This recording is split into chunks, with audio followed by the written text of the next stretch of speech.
hai ta đi hun lệ ram chung khôn in lâu ruột về ar nào lên hai khumin hun lệ ram chung về in ar me sha anan sing nanin sang phong lâu trăm hai in ta tin hun lệ atharin kan hungin pan cheu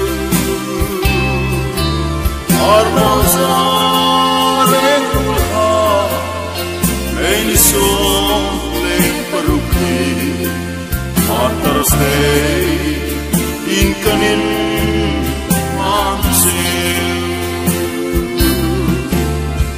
Ramsan tu misha un la ya lo za ta hai in tlonga na kanin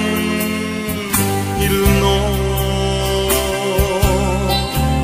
mang tin mul tin na samang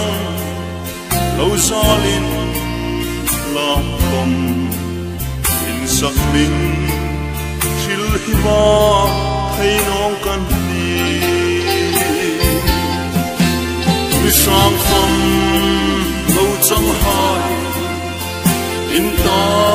tin hun lệ atharin kan hungin pan cheu arnau za so le paruki atar stay in kanin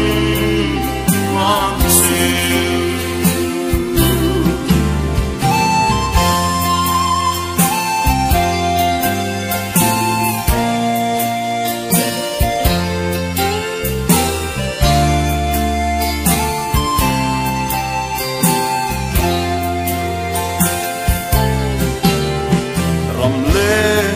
nam ta ding a mitlom ngai ai le sing na chen lovin la tu hai le in ei namin para la ulni la ne ya ta in sakling chang thar lai oi zu la ti sang phong lâu trăm hai in ta